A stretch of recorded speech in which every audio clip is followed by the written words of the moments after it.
Doutora Carla Câmara, tem Vossa Excelência a palavra.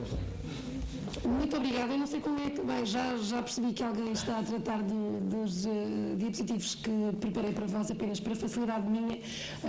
de exposição e para que me consiga limitar, e prometo que serei breve, não será necessário demoestar, até porque, antes de mais, cumprimentar o Dr. João Correia, dar-lhe conta de que é de facto um privilégio imenso poder estar neste evento, dar-lhe os parabéns por esta organização, cumprimentar todos os membros da Comissão de Reforma do Processo Civil aqui presentes, o Dr. Paulo Pimenta, particularmente aqui meu companheiro de mesa, cumprimentar o meu colega Nuno e a todos vós, e dizer-vos que de facto, depois de termos ouvido o legislador pouco mais a dizer, a perspectiva que vos traga é uma perspectiva muito prática de quem é juiz e de quem aplica este novo processo civil, e nessa medida tentarei de forma cirúrgica, para não vos cansar, tentarei dar a perspectiva de quem está nesta perspectiva de julgador a aplicar estas novas normas. Ora bem, entrando na audiência prévia, que já aqui se falou, eu vou tentar limitar-me de facto à abordagem que é mais querida ao juiz, ou aquela com que eu vejo esta audiência. Eu não tenho dúvidas de que esta audiência prévia é um momento marcante da ação declarativa. Temos a audiência prévia como o primeiro momento e diria a audiência final, o segundo momento. Um momento marcante, porquê? Porque é nesta fase, depois de o que está escrito, que o juiz vai, com os advogados, no debate, vai conseguir aperceber-se daquela realidade processual que até aí tinha chegado a si apenas em suporte papel. É nesta audiência que podem alcançar-se todos os que se poderão, de alguma forma, e sobretudo aqui, alcançar-se todos os princípios, preencher-se, poderão cumprir-se todos os princípios da colaboração, da verdade material, do contraditório, da oralidade, do inquisitório, porque a audiência prévia, de facto, é um momento-chave em que nos vamos sentar à volta de uma mesa ou de uma bancada, porque nas mesas dos gabinetes dos juízes são muito pequeninas e não têm gravação, portanto tem que ser normalmente na sala de audiências. Nos vamos sentar, olhar para aquilo que temos à frente e vamos tentar agilizar, tornar aquele conjunto de peças processuais uma peça fácil de trabalhar e apreensível para todos. É neste momento que não só as garantias das partes podem ser exercidas, como também a direção efetiva do processo pelo juiz se conseguirá alcançar. Esta audiência prévia marcada fim dos termos, o termo dos articulados, ou uma vez findas as diligências que sucedem a este termo dos articulados, se for caso de despacho pré-examinador, tem os objetivos que estão definidos na lei. Eu pus a cor mais escura, aqueles que vou abordar, os outros, os dois primeiros, porque não têm grande novidade, o terceiro, porque já foi brilhantemente aqui trazido a voz pelo Dr. Paulo Pimenta, portanto farei darei destes temas a perspectiva que tenho vindo a deter-me sobre como tenho de facto vindo a exercitar nos processos que tenho tido para despachar. Não tenho dúvidas absolutamente nenhumas, e queria partilhar isto convosco, de que qualquer destas alíneas que eu deixei há pouco no outro diapositivo enunciadas, de todas as alíneas do artigo 591, qualquer dos atos a praticar, requerem uma participação direta, uma participação necessária, que se pretende, de facto, ativa dos senhores advogados, também das partes especificamente convocadas para comparecer nesta audiência. É a visão participada do processo, é essa a intenção do legislador, e eu acho que é desta forma que todos devemos estar no processo, nos processos, trabalhando, de facto, em colaboração para levar aquele processo, com aquelas características específicas, ao seu desfecho final, que é caminharmos todos para o julgamento e a sentença. Relativamente a um dos princípios da oralidade, parece-me que a audiência prévia tem beneficiado bastante deste princípio. A possibilidade de os requerimentos, das respostas, dos despachos serem oralmente proferidos, sem que se perca tempo a ditar para a ata, tem-me poupado bastante tempo, sem prejuízo de, sendo o caso, nos termos do 155, número 5, que é aplicável subsidiariamente, como sabem, poder um funcionário judicial transcrever alguns dos despachos, se de facto houver interesse nisso. Tem-me acontecido muitas vezes, me parecer, por exemplo, conheço uma exceção,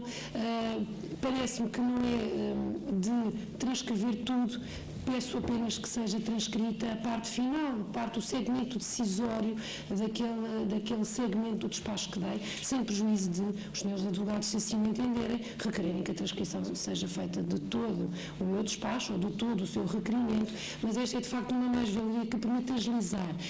Todos nós, eu perdi, os tutores perderam anos de vida a ouvir os despachos do juiz, a esperar a ditar o Sr. Funcionário Judicial, ponto e vírgula, travessão, linha seguinte, e isto de facto, esta forma de todos trabalharmos sem este espartilho de ditar, esperar que alguém escreva, tem agilizado bastante estas audiências. A lei prevê, regra geral, esta gravação, 591, número 4, exceções temos no 595, número 2, que nos dá conta de que, se for complexo, o juiz, quando prefere despacho sanador, em vez de ditá-lo para a ata, pode proferi-lo por escrito, e também encontramos no 596, número 4, a referência a que, quando ocorre na audiência prévia, os despachos de fixação do objeto do litígio e de enunciação dos temas da prova, os despachos e as reclamações podem ter lugar oralmente. Esta é daquelas circunstâncias em que, de facto, o despacho é proferido oralmente, as reclamações são oralmente também deduzidas, todavia este é daqueles despachos que eu tenho pedido ao funcionário judicial que transcreva, porque este suporte da identificação do objeto do litígio e de enunciação dos temas da prova é fundamental para que em julgamento eu tenha aquela peça processual, e esta transcrição parece-me bastante necessária. Relativamente aos fins da audiência e relativamente à tentativa de conciliação, temos aqui novidades, e as novidades estão ali elencadas nos artigos 594, número 3, de que enunciei apenas a parte inovadora, e o 594, número 4. Eu confesso que tenho alguma dificuldade em seguir à risca, mas por falha minha, certamente. Tenho alguma dificuldade em seguir à risca estes mandamentos. Tenho alguma dificuldade porque, quando estou em fase de tentativa de conciliação, eu ainda estou numa fase muito inicial, ainda não discuti com os senhores advogados algumas imprecisões que me pareçam que a matéria alegada possa ter. Eu ainda não posso não ter apercebido num ou noutro processo realmente da verdade e da aproximação à realidade histórica que aquele processo que veio até mim comporta. E, portanto, tenho alguma dificuldade, confesso. Se estiver num acidente de viação e achar que é justa uma indenização de X, devo enunciá-la, não devo, isto é ir mais além. Confesso que penso que com o tempo me dará as respostas, e todos nós, na medida que vamos nos deparando com estas questões, certamente vamos encontrando uma forma de nos colocarmos no modo como vamos aplicando estes preceitos. Relativamente a um dos outros fins, que é a discussão da posição das partes para limitação do litígio e suprimento das insuficiências ou imprecisões na exposição da matéria de facto, parece-me de facto, efetivamente, que é na audiência prévia que o juiz pode, na discussão com os mandatários, perceber-se dos contornos da realidade, e aqui mais facilmente consegue convidar as partes a suprir estas insuficiências ou imprecisões. Tenho alguma dificuldade no pré-saneador, confesso também, em convidar as partes a aperfeiçoar articulados, porque nem sempre é claro o sentido do aperfeiçoamento, porque eu não estou ainda dentro porque tem duas versões que muitas vezes não se completam, muitas vezes são antagónicas, e não é fácil para mim, como juiz, muitas vezes, não quer dizer que num caso ou no outro não seja, mas não é fácil, porque os articulados também muitas vezes não nos dão uma visão abrangente, e eu tenho duas, uma de cada autor e réu, e tenho muitas vezes dificuldade em convidar a aperfeiçoar em pré-saneador. Tenho mais facilidade em audiência prévia, depois conversar com os advogados, tentar chegar de facto aqui ao modo como eu vou compor, adequando aquela realidade processual à realidade histórica que me foi apresentada, e a propósito disto também uma alusão, mas mesmo só de passagem, porque já aqui foi exaustivamente falado, o facto do juiz poder conhecer e o âmbito do conhecimento que tem agora dos factos complementares, dos concretizadores, dos factos essenciais, e portanto quanto mais cedo se puder aperceber e estar munido de todos estes factos, melhor será. Relativamente a outro dos fins da audiência prévia, o de proferir despacho de adequação formal, naturalmente se compreende que, tendo nós um processo comum de declaração com a forma única, a adequação formal assume-se com particular relevância, porque temos uma forma única, uma aparente rigidez, uma aparente fórmula que é preciso, numa perspectiva crítica, colocá-la, essa forma, esse rito, ao serviço do processo que tenho. Saber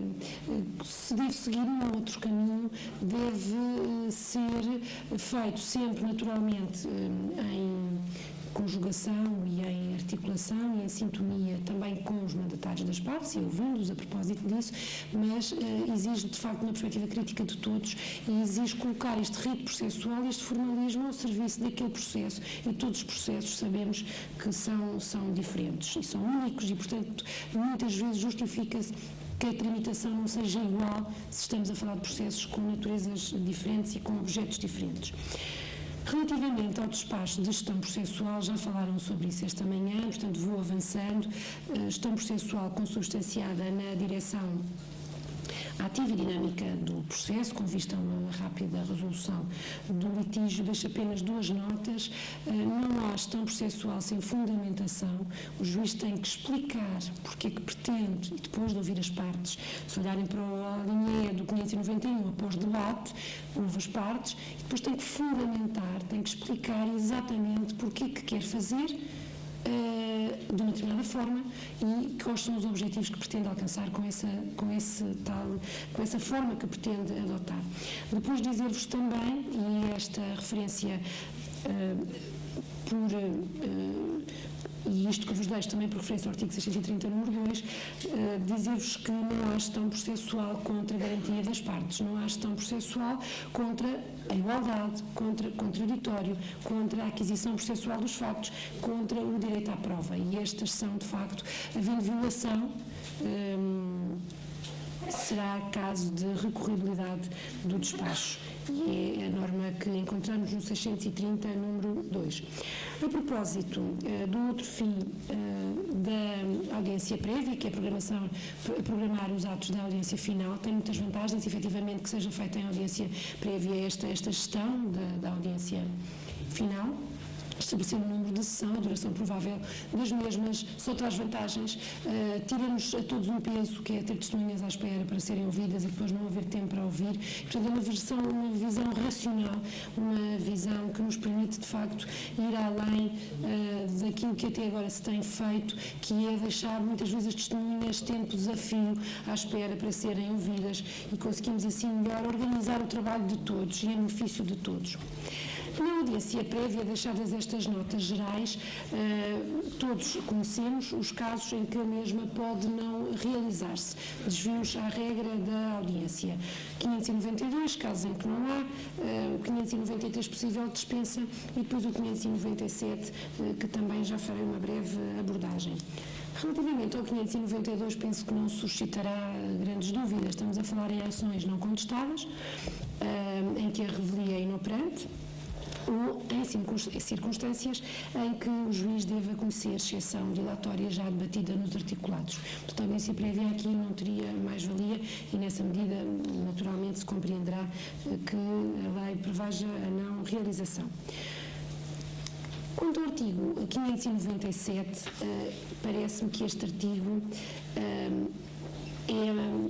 a máxima expressão, a mais clara expressão do princípio da gestão processual, porque abre a porta a que nas ações de valor não superior à metade da alçada da relação, o juiz possa, consoante a necessidade e a adequação, praticar os atos previstos nas várias alíneas deste artigo 597. Relativamente ao artigo 593, não posso deixar ainda que este artigo preveja a dispensa, não posso deixar de considerar sempre e só, e partir deste princípio, que a regra é de que a audiência prévia deve ser realizada.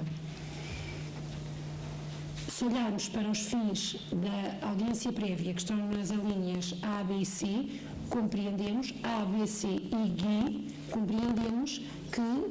o local próprio para os cumprir é na audiência prévia.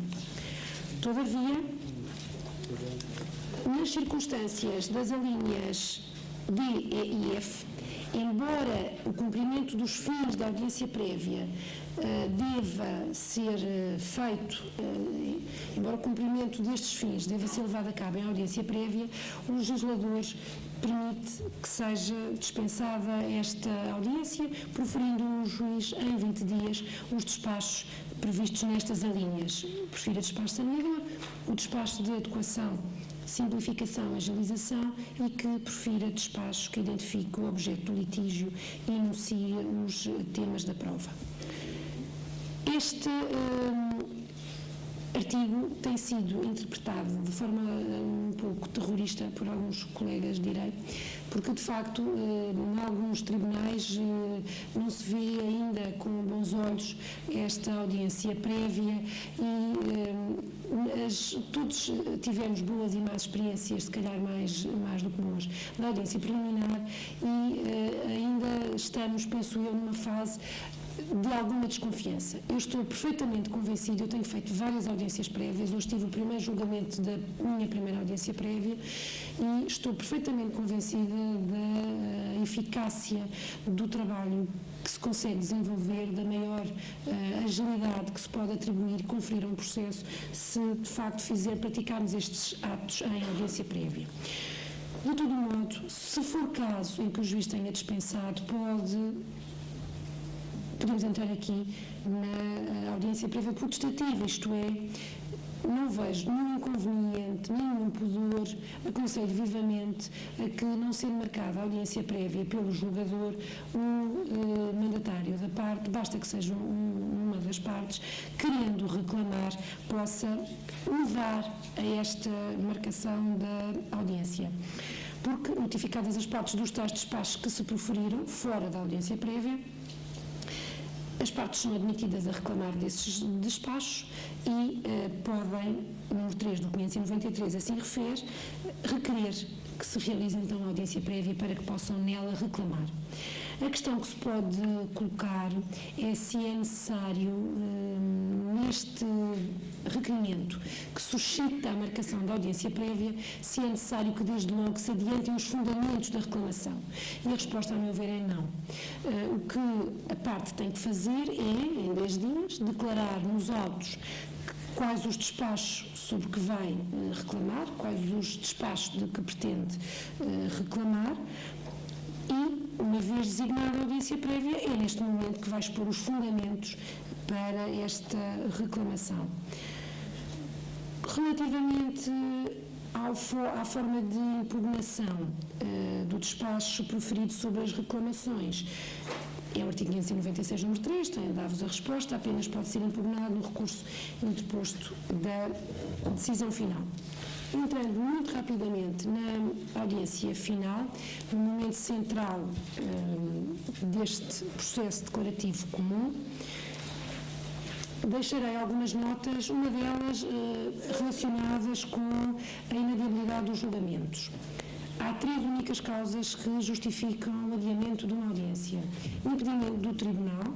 caso em que, se o impedimento for por ocupação do magistrado num outro processo, deve especificamente identificar em que processo é que está ocupado. Falta de algum advogado se a data tiver sido marcada sem o acordo de agendas entre mandatários e tribunal. Faltar advogado, terceira causa, faltar advogado tendo ocorrido justo impedimento. A questão aqui do justo impedimento tem levantado algumas dúvidas porque olhamos para o artigo 140 e o justo impedimento tal qual nós o conhecemos e estamos habituados a aplicá-lo, a requerê-lo e a despachar sobre ele, pode não ter uma aplicação muito clara. Naturalmente que se este justo impedimento chegar a tempo antes, quando digo a tempo é antes da hora marcada para o julgamento, insistindo, se o juiz tiver todos os elementos, deve depois despachar sobre este justo impedimento invocado e deve naturalmente, justificado o impedimento, não realiza a audiência. A questão é se o justo impedimento ocorre e não é possível um telefonema, não é possível alguém telefonar ao tribunal ao juiz a dizer, bem, houve um acidente, alguém está no trânsito, alguém está parado no meio de qualquer eventualidade e esta invocação de justo impedimento não chega a tempo. Na era dos telemóveis, eu penso que haverá sempre a possibilidade de um telefonema, pode correr tudo mal naquele dia, pode de facto haver um acidente, uma fila e o telemóvel também está sem bateria. Pois, efetuando-se o julgamento nessa circunstância, sem que tenha sido chegado ao juiz esta invocação de justo impedimento e sem que ele tenha proferido despacho considerando o justo impedimento, logo que seja invocado, se for procedente o justo impedimento, a consequência naturalmente será a repetição dos atos praticados, por ter a vida prática de um ato, segue as regras gerais do ordem do 195, das nulidades, e portanto invoca-se esta nulidade e o julgamento pode ter que ser repetido. Relativamente a um dos fundamentos que durante muitos anos, desde sempre, tem dado origem a adiamentos de audiências e que deixou de ser causa de adiamento, está previsto no artigo 272, estou a pensar na suspensão para acordo das partes, que agora é insuscetível de gerar adiamento da audiência. Isto é, já não pode ocorrer um requerimento dado entrada na véspera, no dia, dizendo que vamos chegar a acordo, portanto o julgamento fica o julgamento sem efeito, porque suspende-se a instância. De facto, já não é causa de adiamento, o número 4, causa de adiamento já não era, mas causa de suspensão que gerava a não realização do julgamento. O número 4, de facto, impede, todavia, há uma porta sempre aberta, que é a possibilidade de facto, se houver uma perspectiva de acordo séria, plausível, justificada, o juiz pode, por motivo justificado, nos termos do número 1, considerar que aquele acordo, só por qualquer vicissitude, não é passível de ser feito naquela hora, mas está tudo pronto, de facto, aquele acordo não é simulado, é a mesma vontade real, o juiz pode suspender nos termos do número 1 e, nessa medida, não realizar o julgamento. Deixar-vos apenas mais 2 notas muito breves para vos dizer o seguinte. Este julgamento, já falámos, o Dr. Paulo Pimenta, melhor do que eu, já enunciou, o julgamento é de factos, não é temas de prova, é de factos que estão organizados em temas de prova e estou perfeitamente convencida e tenho testado isto nos julgamentos que tenho feito, que a eliminação das preclusões quanto à alegação de factos, a eliminação de um nexo direto entre os documentos testemunhais e concretos pontos de facto da base instrutória, a eliminação de uma decisão judicial que conhece apenas e só aqueles factos tal qual estão ali perguntados, permitem um julgamento muito mais fluido, muito mais flexível e permitem chegar mais próximo da realidade tal qual ela de facto ocorreu e permite uma maior proximidade com a vida real. Permite que nos afastemos das ficções processuais e consigamos alcançar uma maior maior proximidade com a realidade histórica que nos é ali trazida processualmente. Relativamente a outra característica da audiência à oralidade, não já associada agora como antes, no que se refere à gravação especificamente, não já associada à possibilidade de impugnação da decisão em primeira instância, naturalmente também a gravação da prova, mas mais do que isso, a gravação de todos os atos praticados em audiência, designadamente requerimentos, articulados supervenientes, respostas, despachos, tudo oralmente produzido em audiência e transcrito apenas na medida em que isso se afigure adequado.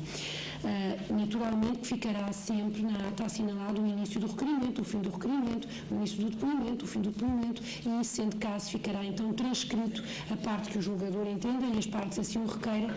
entenda dever ficar transcrito. Esta gravação é disponibilizada em 2 dias, havendo várias sessões de julgamento, os 2 dias contam-se de cada sessão de julgamento e é esse o prazo de que dispõem os mandatários para requerer a gravação. Prazo de 10 dias para a arguição de falta ou deficiência da gravação e, mais uma vez, esta atenção a que só são transcritos aquilo que os mandatários assim tiverem requerido e aquilo que o juiz entenda também que deva ficar transcrito. Em passo muito acelerado, porque já falaram sobre isso esta manhã e eu ainda assisti a uma parte final da intervenção do professor Lebre de Freitas e, portanto, em passo muito acelerado, deixar-vos só estas notas, produção de provas, declarações de parte, não vou sequer deter, porque já esta manhã falaram sobre isso e houve uma questão suscitada a propósito de um tema que vos trazia aqui, mas avançamos muito rapidamente. Dizer-vos apenas que as declarações de parte não são uma novidade. Agora temos uma concretização de que, de facto, são possíveis e de que o juiz aprecia livremente as declarações de parte. Antigamente, no Código de Processo anterior, havia, digamos que, algum pudor em ouvir-se as partes em declarações, havia algum temor, algum receio, porque tínhamos muitas dúvidas como valorar, penso que por aí,